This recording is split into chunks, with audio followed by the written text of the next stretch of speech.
This is Charlie Crockett, Texas musician and descendant of Davy Crockett, inviting you to visit the Alamo. It's not the same Alamo you, remember. There's lots of new things to experience, like the 500 artifacts inside the Alamo exhibit at the Ralston Family Collection Center, the new Mission Gate and Lunette outdoor exhibit, and Surrounded, the Alamo Augmented Experience. It's all part of an ongoing restoration and expansion that will write the Alamo's next chapter. So don't wait. Plan your visit today at thealamo.org.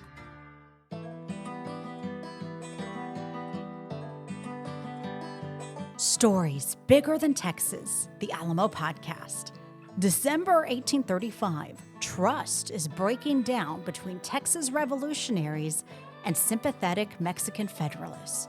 Trust is even breaking down between the Texans themselves.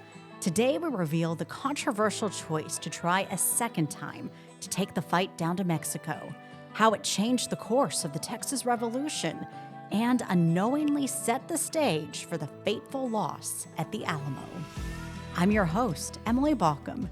Today we're joined by Dr. Bruce Winders, the Alamo's former curator. Thanks for being back on the podcast. Well, thank you for having me. Last month, we talked about the attempt to take the fight down to Mexico when General Jose Antonio Mejia failed to capture the port city of Tampico. But here in San Antonio, the Texans claimed their fourth victory with the Battle of Béjar. Set the scene for us in December 1835. In December of 1835, if you were taking a poll, it would clearly show that everybody thought the Texans were winning. Centralists had been forced out of what was Texas at that time. The idea is they're going to come back, but it's going to take them a while. And so one of the things that's on the minds of Texas leaders and Texans in general is we've got all these volunteers in the field. What are we going to do with them? Because volunteers are great when there's a campaign that's active, but when things aren't happening, they cause trouble. So what can we do with them? One of the ideas is to revive this descent on Matamoros. Matamoros, important port, has a custom house. If you control it, you control the mouth of the Rio Grande. Modern day, it's just over the Texas border from Brownsville. Yes. Now, Brownsville isn't there at this time, but Matamoros is very important. And so the idea is if we go to Matamoros, we put these volunteers to use, but more importantly, there's financial benefits for capturing Matamoros. There's strategic benefits that we take the war down in Mexico and keep it out of Texas. Plus, we support Mexican federalists in that area, and so we have allies to help us fight this war. But there are disagreements on how to proceed. Some people don't want to take the fight to Mexico. Some people want to keep it here in Texas. What's the argument on both sides? The argument about for and against the Matamoros expedition will be we need to stay here in Texas and get ready for the return of the Centralists because they are going to come back. Sam Houston, his idea, this is the time for us to train the army. We need to be ready when Santa Anna comes back. But the other side, Mexican Federalists and their Texas supporters, are still pushing the idea there could be a coalition and together we're stronger. We need to take the war down to Mexico, and there's people down in Mexico that actually oppose Santa Anna and they'll help us fight. And the question was that true or not? So the decision is made to target Matamoros. There's just one problem. There are too many chefs in the kitchen. The problem with the Matamoros expedition is that the governor wants to control it and the council wants to control it. At one time, it has 3 commanders. James Bowie, who's appointed by Houston. Out of San Antonio, you have Frank W. Johnson. He is initially appointed, but then turns it down. The council then appoints James Walker Fannin. Then Johnson said, no, I'll do that. I'll do it. And so you had 3 commanders. Bowie comes to San Antonio. So he pulls out of this. So he's out of the mix. But the problem for the Matamoros expedition has 2 commanders. It has Fannin and Johnson. Plus, you can throw in Dr. James Grant, who is a cohort of Johnson. And this is one of the issues that supporters for independence are saying there's personal reasons that people like Grant want to go to Matamoros.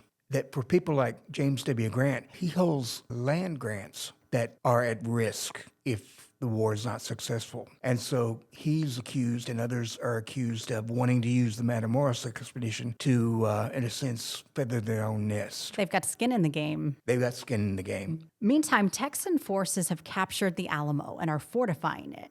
As we've talked about many times, the Alamo and San Antonio are the key to this whole thing.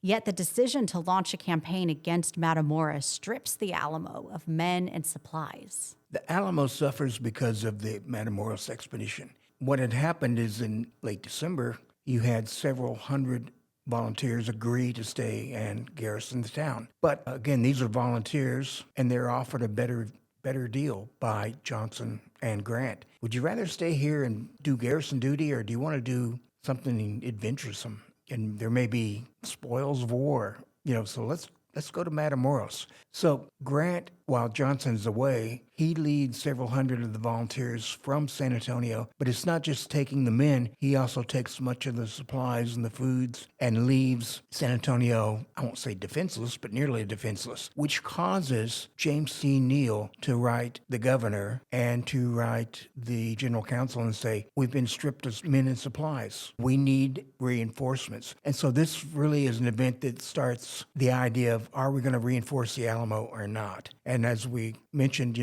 Houston says to Bowie, I want you to go on this Matamoros expedition. No, I don't want you to do that. I want you to go to San Antonio. And so that'll be why Travis comes here. Again, because of the need to reinforce or replace the troops that have been taken for the Matamoros expedition. On December 30th, 1835, Texas troops start heading south toward Matamoros. How far do they get? The Matamoros expedition never really gets to Matamoros. It reaches Goliad and gets kind of hung up there. One of the things that happens is that Sam Houston, who again is opposed to the expedition, goes to Goliad and talks to the volunteers and says, this is a fool's errand. It's not going to succeed, and we need you here because Santana is going to come back. And he convinces enough of them to pull out of the expedition that it really hurts it. But you still have Johnson and Grant going, we don't care. We're still going to Matamoros. So they leave Goliad and they go down further to the south to San Patricio and Refugio and start marshaling their forces there. What this does is it's going to allow the Centralist under General Urrea, when he does re-enter Texas, to defeat them in detail. That instead of one large force, what he's going to find is scattered bands of Texans that are preparing for the Matamoros expedition, and he's going to, kind of like Pac-Man, he's just going to gobble those up. They started heading south on December 30th, and by February 13th, as you said, they haven't gotten very far. And Fannin gets word that Mexico has 1,000 troops in Matamoros ready to help suppress the rebellion. So what happens next? Fannin in Texas history is often it's kind of a scapegoat. It's like, things that go bad because of Fannin. Fannin's not a very good leader, but he's the commander of the post at Goliad. And if you look at Texas geography and the San Antonio River Valley, there are two places that are gateways from what we would call Mexican Texas into Anglo-Texas. And one of those gates is San Antonio, the Alamo, and the other is Goliad. And so he knows that I've got to stay here. I've got to prepare this fort. And so that's when he reinforces the fortifications, renames it Fort Defiance. But his idea is, I've got to stay here because this is an important place. So basically 10 days before the siege of the Alamo, the Matamoros expedition is abandoned. Matamoros expedition never is really abandoned because you still have Johnson and Grant that are kind of hanging on. They're out there between the Nueces and the Rio Grande looking for horses, trying to punish rancheros that they think have been mean to Texan civilians. But yes, the provisional government has decided that the Matamoros expedition just isn't going to happen. And you can really use one word to explain the failed Matamoros expedition, and that's infighting. The Texans like to fight, and we think of them fighting the Mexicans, but during the Texas Revolution, they fought each other. Many of the disasters that happened in the Texas Revolution are the cause of the Texan leaders fighting amongst themselves. You have the governor, Henry Smith, and the general counsel essentially refusing to talk to each other. In the field, you have commanders that essentially are commanding individual armies. So we think of the Texas Army, but it's this person's army, that person's army. And we give Sam Houston the title of, he's the commander. But oddly enough, when he's made the commander of the Texas Army, they have a caveat, and that is, You are the commander of the regular Texas Army. The volunteers that are already in the field don't have to obey your commands. Problem was, only soldiers that were in the field were the volunteers, and there was no Texas Army. So Sam Houston is a general in charge of an army that doesn't exist. And so that's why he is so opposed to things like the Matamoros expedition and the idea of we need to spend our time raising this army,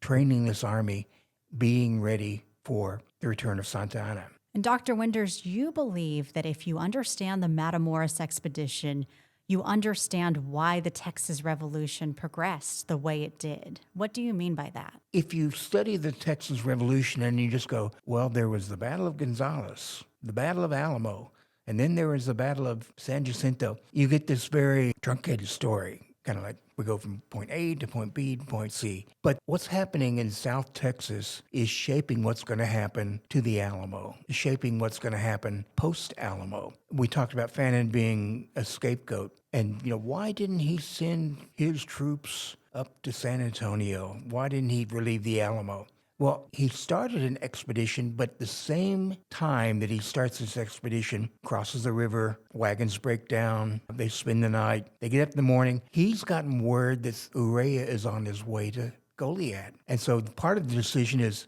we're not very well supplied. Are we supplied enough to go to San Antonio? And the answer is that his officers give him is no.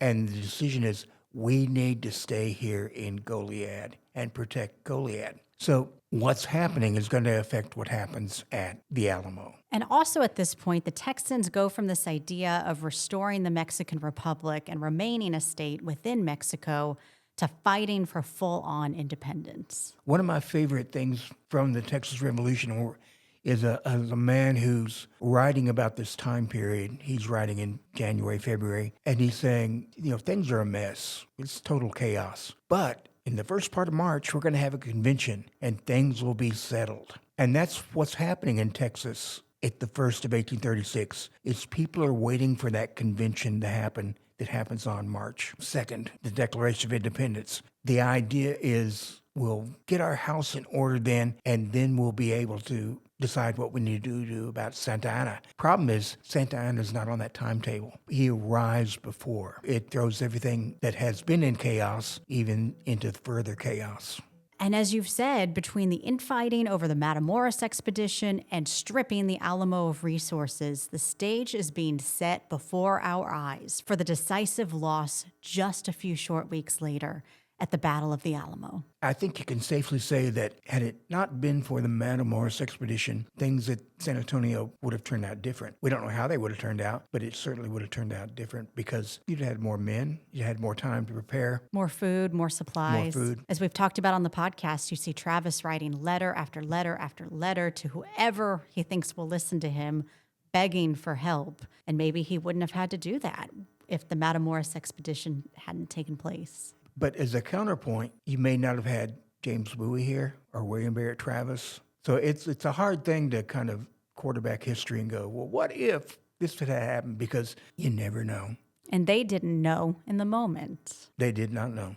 Dr. Bruce Winders, thank you so much for joining us. Thank you for having me.